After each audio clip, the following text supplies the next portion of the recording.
Hey everyone, this is Noah Fritz, and today I want to be talking to you about how stress is actually good for you. You'll hear many modern health practitioners today ask you to abstain from stress and to avoid all stress, as much stress as possible. However, what I want to elaborate on is that, like all things, there is a balance in stress. And what we are seeking is what I've termed here as hormesis, where in the red, we're seeking to avoid being overwhelmed by stressors, and on the left, we're seeking to avoid boredom and a lack of stress. In the case of the human body, which is what I will be speaking primarily on, this still applies. And hormesis in the body can be attained through extreme exposure to temperatures such as extreme heat or extreme cold. It can be activated through plant consumption, and it can even be activated through exercise. Now, when we're talking about temperatures, you have to think of the fact that in an evolutionary context, humans, even as late as the Industrial Revolution, were exposed to all of the seasons. And with that, our bodies have been equipped to deal with such stressors as temperatures. And in today's world, we have the comfort and the benefit of protecting ourselves from these harsh conditions, but by the same token, we are also degrading our bodies in a sense, degrading our ability to maintain homeostasis properly, and that we don't experience these stressors. Speaking for me personally, I've noticed that exposing myself to either extreme heat in the summer or extreme cold in the winter has served as a relaxing effect that mimics something called progressive muscle relaxation, which is essentially where in order to relax, you have to tense your muscles prior to, and that initial tension will actually bring greater relaxation. I feel the same with something like extreme cold or heat therapy, in that initially, during the exposure, I am under stress, whereas afterwards, I feel more relaxed and I've reached a greater calm than had I attempted to calm myself without the exposure.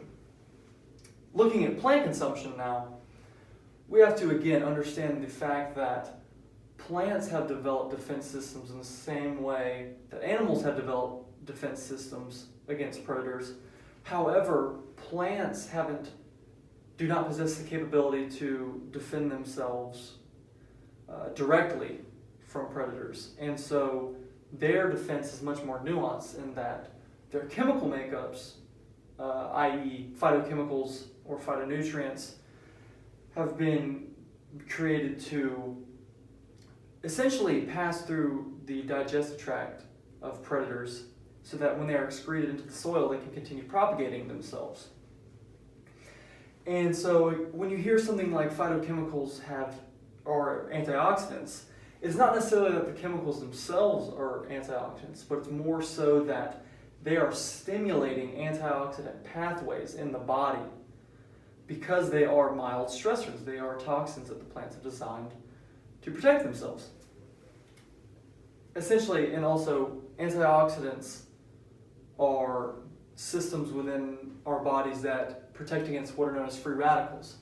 And free radicals are oxygen byproducts of cellular respiration or byproducts that have been produced from toxic substances being induced. And so your body has these antioxidant systems to combat those free radicals. And again, consuming plants will induce a slight stress in that the plants possess phytochemicals or toxins, and your antioxidant system is activated. Now, looking to exercise, we have a situation where if I'm doing something such as curling a dumbbell, the mitochondria in my muscle cells are needing to respire more rapidly to compensate for the increased energy demands. And initially, you'll compensate with that through increased respiration. However, when you prolong the exercise, then you are beginning to mimic a state known as hypoxia, low oxygen levels, a lack of oxygen in the system. And this too will stimulate hormesis. This will activate those same antioxidant pathways that the plants had or that the extreme temperatures had. Because when the mitochondria are respiring more rapidly, they're also more rapidly producing oxygen byproducts or free radicals. And so your antioxidant system has to combat those free radicals. And with all of this, I would like to add that something like hormesis is a reflection of life in general, in that we cannot function properly when we are overwhelmed by stress.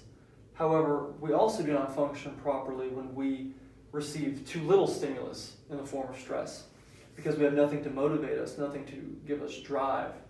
And so, to conclude, I would like to, again, point out that hormesis can be attained through exposure to extreme temperatures.